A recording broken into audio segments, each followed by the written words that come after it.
My name is Bennett Prescott, and this is my final project for Queer and Trans Mental Health,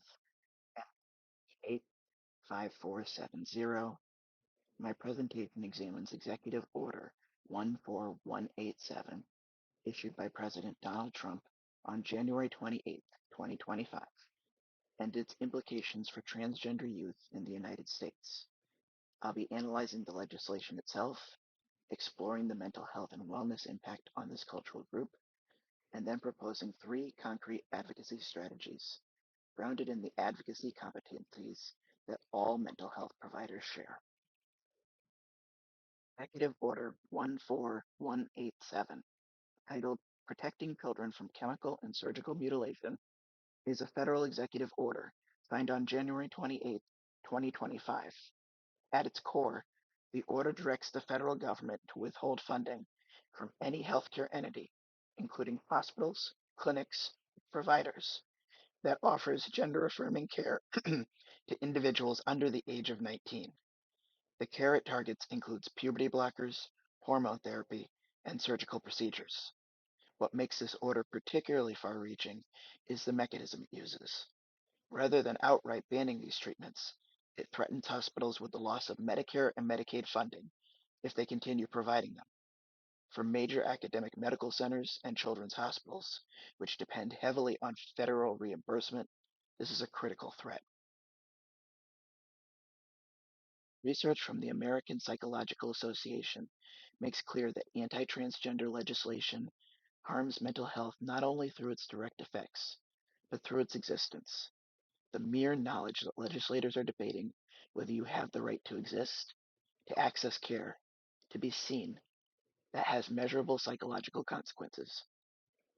90% of LGBTQ plus youth in the Trevor Project's 2024 survey reported that their well-being had been negatively impacted by recent politics. Not a policy they experienced firsthand, politics broadly. The real-world impact has been swift and severe.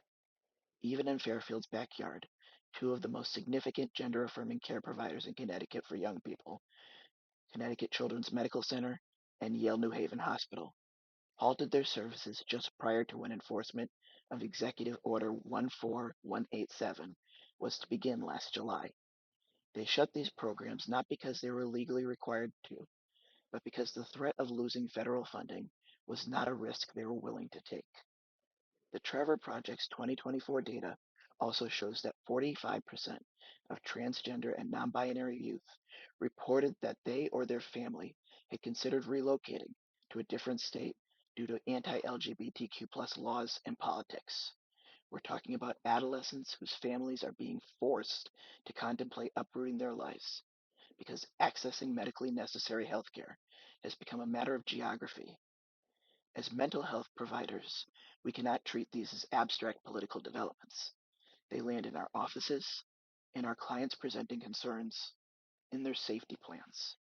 But there is hope. At the time of this presentation, the order's enforcement has been partially blocked by federal courts. In March of 2026, not even a month ago, Connecticut's Attorney General William Tong, along with a coalition of 21 other states and the District of Columbia, secured a federal court order blocking the administration from pressuring healthcare providers into ending care for youth with gender dysphoria. The court's reasoning was significant. It found that the administration's actions likely exceeded presidential authority and violated the Equal Protection Clause of the Fifth Amendment. So the legal situation remains in flux, but the damage has already been done. The Trump administration and social conservative advocates argue that the government has a responsibility to protect minors from what they characterize as irreversible medical decisions made before a child can fully consent. The administration has framed gender-affirming care as, in their words, junk science, and has argued that without intervention, children may face lifelong medical consequences, including impacts on fertility. Those arguments, however, stand in stark contrast to the scientific consensus. Every major medical association in the United States, from the American Medical Association to the American Psychological Association and the American Academy of Pediatrics, endorses gender affirming care as evidence based, medically necessary treatment. Critics of the order, including PFLAG, the ACLU, Lambda Legal, and 22 state attorney generals, have argued that it unlawfully discriminates against transgender youth, that it violates non discrimination protections under the Affordable Care Act, and that it unconstitutionally conditions federal funding in ways Congress never authorized. Federal courts have agreed on multiple occasions, blocking enforcement as likely unconstitutional. So we have a situation where an executive order contradicts the consensus of the medical community and has been challenged successfully in court, and yet its chilling effects have already rippled through the healthcare system nationwide. According to the Williams Institute at UCLA, an estimated 724,000 young people between the ages of 13 and 17 identify as transgender in the United States. That represents approximately 3.3% of that age group, a relatively small population, but one with profound and well-documented needs.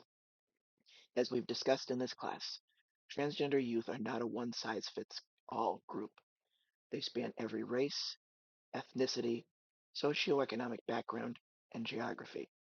They exist in rural communities and urban centers, in conservative states and liberal ones. Executive Order 14187 affects them regardless of where they live, though the severity of that impact varies considerably by state. And we're all well aware of the barriers this group already faces before any legislation enters the picture: family rejection, bullying, housing instability, and critically for our purposes as mental health providers, significant difficulty accessing affirming mental health care. When we add legislative hostility to those pre-existing barriers, the consequences are severe. And yet, importantly, research also consistently shows that when transgender youth have access to affirming environments, affirming families, and affirming care, they demonstrate remarkable resilience. The disparities we'll discuss in a moment are not inherent to being transgender. They are a product of stigma, rejection, and systematic barriers. According to the Trevor Project's 2024 National Survey on the Mental Health of LGBTQ young people, the largest annual survey of its kind, 71% of transgender and non-binary youth experienced symptoms of anxiety in the past year. 46% seriously considered suicide. That needs repeating, if not screamed from the mountains.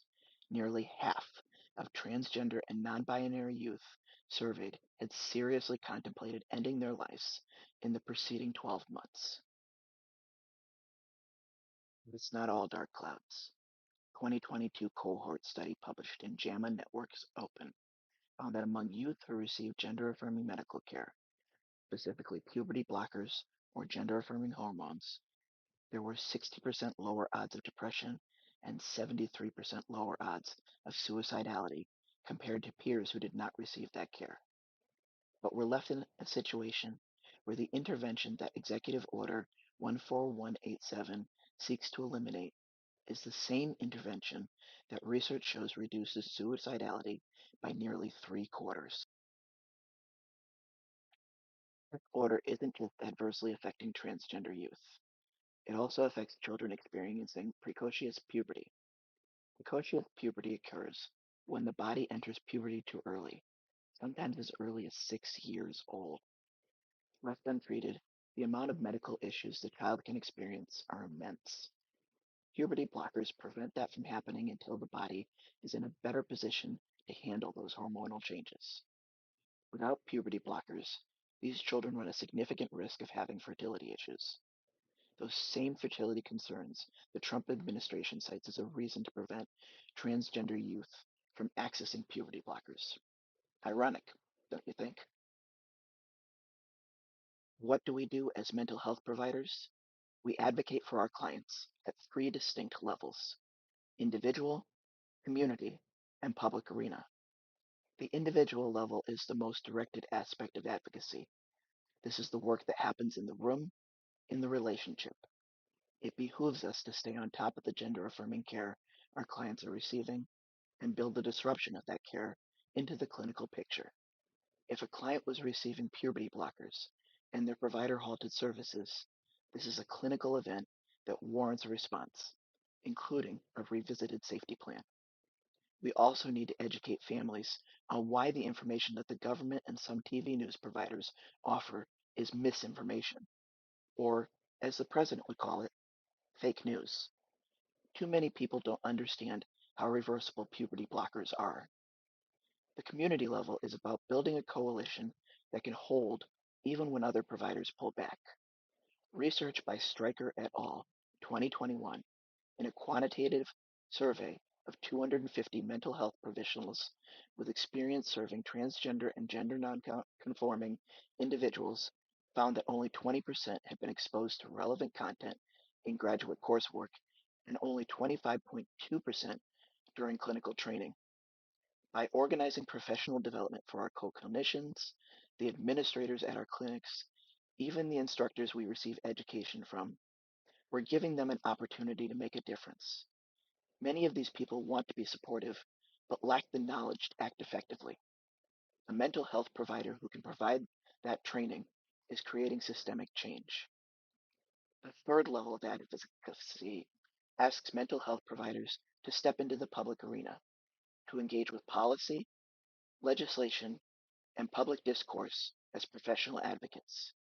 If your state legislator is considering legislation that would restrict access to gender affirming care, or federal rulemaking is underway again, submit written or oral testimony. Professional testimony from licensed clinicians, grounded in clinical data, carries significant weight. A mental health provider who can stand before a legislative committee and say, with data behind them, this policy will increase suicidality among the youth I serve, is doing something powerful. Writing op-eds or letters to the editor of our local newspapers are equally important. Part of our advocacy role is translating what we know from research into language that policymakers and the public can engage with. It isn't just a matter of our own desires to do the right thing. Whether we are counselors bound by the ACA, social workers bound by the NASW, or marriage and family therapists bound by the AAMFT, we are all ethically mandated to remove barriers to our clients' growth. Each code says helping means more than just supporting a client inside the room. It also means actively noticing and pushing back against the obstacles that keep people from growing. Counselors are told to advocate against barriers that block access, growth, and development. Social workers are told to promote clients' well-being and their right to self-determination. And marriage and family therapists are told to advance the welfare of individuals and families while working to remove unfair barriers and discrimination. We'll pause from this presentation briefly to overview an Instagram account I made for this project as a community and public arena tool to bridge the gap between clinical research and public knowledge. I chose Instagram because it's where youth and families are often bombarded with misinformation. The A Bridge branding symbolizes the provider's role in connecting clients to safe, evidence based paths during a time of legislative frost. It's worth noting that this content will be familiar to you from this presentation and our classwork, so you won't find it nearly as educational as a layperson might. I'll be posting the address to the account in the chat momentarily. This is the Instagram page that I created. The account name is Affirming Access Now, and I'll show you the slides in order. Normally you put them in a different order, but I wanted them to appear more in line with the presentation. So the first slide introduces me, that this is a project exploring Executive Order 14187, and talking about that we have a mandate to provide evidence-based care to our transgender clients. Then we go to the myth of what chemical mutilation is and the fact that it's reversible care that saves lives. That language matters, and that, as we said, Puberty blockers are completely reversible, and they allow a child to wait until they are of an age to consent before undergoing permanent hormonal changes. So, even in progressive states like Connecticut, the impact of Executive Order 14187 is real. Major providers like Yale New Haven and Connecticut Children's Medical Center halted services, not because of a law, but because the mere threat of losing federal funding was enough to stop care in its tracks. And these aren't just data points, these are real young people.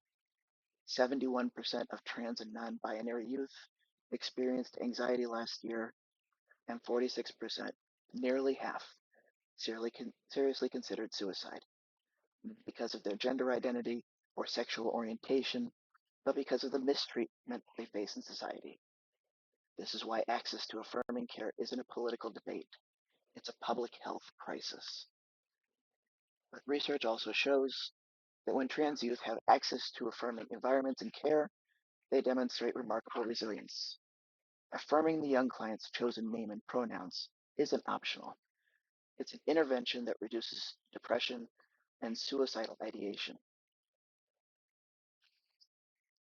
Executive Order 14187 targets healthcare entities by threatening to withhold Medicare and Medicaid funding for academic medical centers and children's hospitals that rely on federal reimbursement. This is an unsurvivable scenario that forces them to choose between their patients and their survival. There is hope. In March 2026, Connecticut Attorney General William Tong and a coalition of 21 additional states and the District of Columbia secured a court order blocking the administration from pressuring providers to end care. The court found these actions likely violated the Equal Protection Clause of the Fifth Amendment. Advocacy is a core professional obligation for all mental health providers. From the clinical room to the public arena, where roles shift from working with individuals to advocating for the systems they inhabit. When institutions pull back, mental health providers must build the coalitions, hold our communities together. Executive Order 14187 doesn't just affect trans youth. It also impacts children with precocious puberty, come as young as 6 years old. Puberty blockers are essential to prevent immense medical issues in these children, yet this order puts their care at risk too. Knowing the data is one thing, acting on it is another. Awareness without action is insufficient. We must be ready for the moment we sit across from a youth who has lost the care that has made their life feel worth living. Will you be ready? Across all mental health disciplines, our codes of ethic call us to address barriers that hinder a client's growth and development. Awareness is not the same as competence. If we understand the data on youth mental health but remain silent in the face of harmful policy, we are not fulfilling our professional promise. Effective advocacy requires a multidisciplinary front. By documenting the clinical impact of policies like Executive Order 14187, mental health providers provide the evidence needed for legal and legislative change. Our voices are louder when counselors, social workers, and therapists stand together. Join the bridge to better. We are in a period where legislation is being passed and executive orders are being signed that directly contradict the clinical consensus on what helps our most vulnerable clients. The research is clear. Gender affirming care reduces depression, it reduces suicidality, and the removal of that care increases suffering. Cultural competence, as a concept, is sometimes taught as primarily a matter of awareness, knowing your own biases, learning about other cultures, asking the right questions. But I've come to understand that awareness without action is insufficient. If I understand the data on transgender youth mental health, if I understand the history of stigma and marginalization this community has faced, and I do nothing in the face of the policies that harm them, I am not fully competent. I am knowledgeable, but I am not competent. The relationship between advocacy and cultural competence is not incidental. They are the same commitment expressed at different levels of the system. The work we do in the room with a client is advocacy.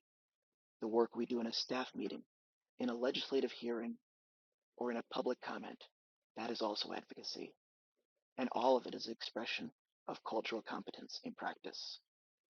This topic matters to me, and not just abstractly, but because the clients I hope to serve are real people, and the policies that affect them are not theoretical. They are happening now, and they will still be happening when I am sitting across from a 14-year-old who has just lost access to the only care that was making their life feel livable. I want to be ready for that moment, and I know you do too.